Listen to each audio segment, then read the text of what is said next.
I've been using Kast for the past like 4 or 5 months now, so I got the physical card, but I also got it installed on my phone, so you can use it with Apple Pay. And I wanted to give you my experience with that so far, the pros, the cons, what I think about it long term, and just give you my overall impressions of actually using this in like 7 or 8 different countries for traveling. This works pretty much everywhere. The only exceptions I've found were a couple stores online in which you can use Apple Pay usually with a card that is based on your own region. For example, if you are from Spain and you want to buy from Nike in Spain, at checkout they might require you to use a card that is based on your country. So even though on the main page over here it does say that it's accepted by 150 million plus merchants and ATMs globally, there's more than 150 million. So there are going to be some instances when you can't use the card. The card also is free for the first 3 months, but then it costs $20 every 12 months.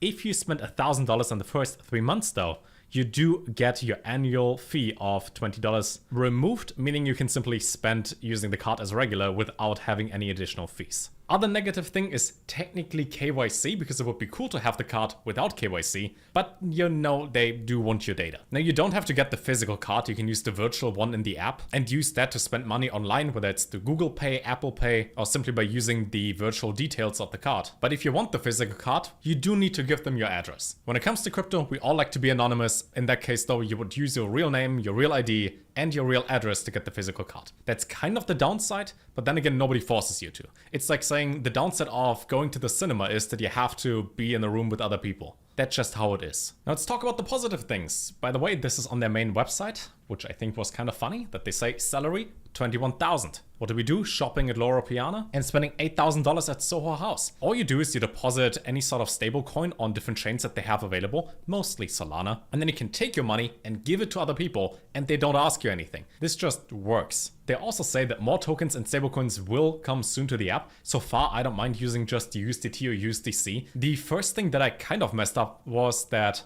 I thought it's Solana based and I didn't check what tokens, so just sent normal Solana to it, like $10, and that doesn't appear in the app. So make sure that you only send the tokens that can be received in the app. We do say if it's not your keys, not your secret recovery phrase, then it's not your wallet. In this case, everything is secure and I never had any issues with that. But technically, because you don't create a wallet from scratch and you don't have access to the private key, technically it's not 100% secure. But that's pretty much it. No borders, no bureaucracy. This works anywhere. When it comes to ATMs, the fees are also quite low. And in some places, for example, Japan, where I was like 3 weeks ago, when I withdrew money with that card, my fees were like 2% lower than the other cards I have. Furthermore, which is also why I use the card and actually have more than one physical card, that's the airdrop. Because right now when you spend money, you I think get up to 12% in points in the beginning. So if you spend $100, you would get 12% of that in Kast points, which are then going to be worth X amount of dollars at airdrop. That goes down slowly but steadily as that earning schedule decreases based on the season and the phase we're in,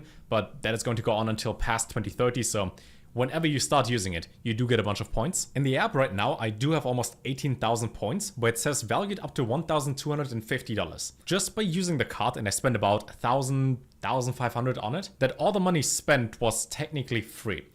Highly depends on how much the airdrop is going to be worth, but with 10 billion tokens in supply, a target supply at the token generative event of up to 2.5 billion tokens, it would mean that Kast would need to be in the top 200 of crypto, around the $200 million market cap, for my tokens to be worth what is advertised. Because as of right now, one token is worth about 7 cents, but that can highly fluctuate. The Kast Points program is subject to the terms and conditions set forth by Kast, in which they also gave the example for the general tokenomics that it may change from 3 cents per token or 5 cents per token up to 50 cents a token. Whatever airdrop we are going to receive in the future might be worth a lot more. But I would think even if the airdrop is only 1/10 of what I see in my app so far, then I would still have like 8% cashback. And if it's valued at 7 cents a token, then I have 100% cashback as of right now, which will be determined in the future once the token releases and we will see at what position it sits at in CoinMarketCap, as well as how much liquidity is available and other factors. But as of right now, it's almost like you spend $1 and you get $1 worth of tokens, which is not a bad deal. Now they did mention that founders, employees and investors are going to get 40% of all the tokens,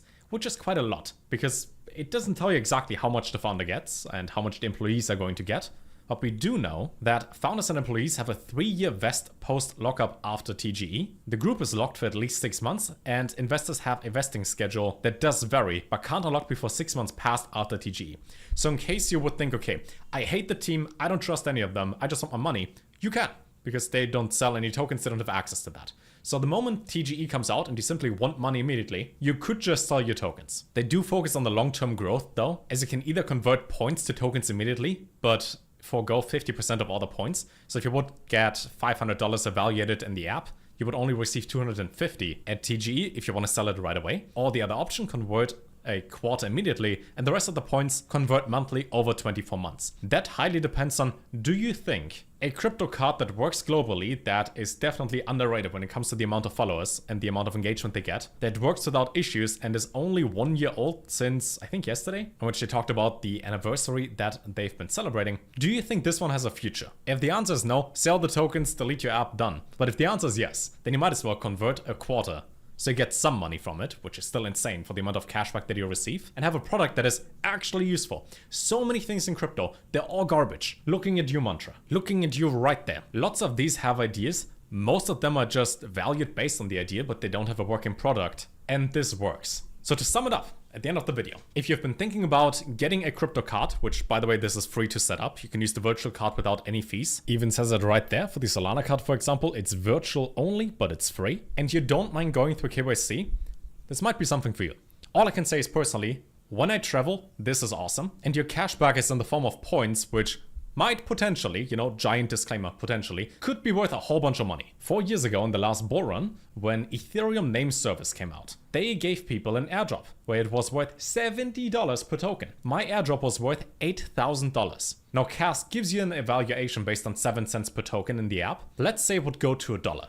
If it goes to $1 and it's worth like $1 billion or 2.5 billion, which would make it a top 50 coin, depending on what stage we are in the bull run, and would put it above VeChain, above Gate and Mantle, then you would get up to $14 right now every time you spend $1 through the card. How much you're going to get, I don't know. But based on the potential alone and there not being any downside to it, because if you have to spend money anyways, might as well use the thing that gives you airdrop points, and a whole bunch of them, works anywhere and has low fees. If you want to buy Bitcoin and hold it for the next 10 years anyways, might as well stake it and get an extra 3%, right? There's no downside to it, an additional upside for you, and it doesn't take anything away from the experience. If I had to give it like a star rating, I would give it like an 8.5 out of 10, simply because it doesn't work everywhere, but mostly. And you only have a couple tokens available right now, mostly stablecoins. But if it's already good now, then it's probably going to improve over time. I already made a video for like the general overview of what they do, how they work with Solana, the options that they have for different cards. We can even get a golden card for $10,000 if you decide to. I'll have that link down below as well. And if you have been using it, let me know what you think. For me, this works great. And it's one of those rare instances where you have a working product that doesn't suck. This is not available for US citizens, and because you have to go through KYC, this might not work for you. There's always the option though to go for this thing over here where you get an ID from a country called Palau. So in case you have to go through KYC, that is one way around that. That being said, I'll see you in the next video where we talk about something. And until then, take care.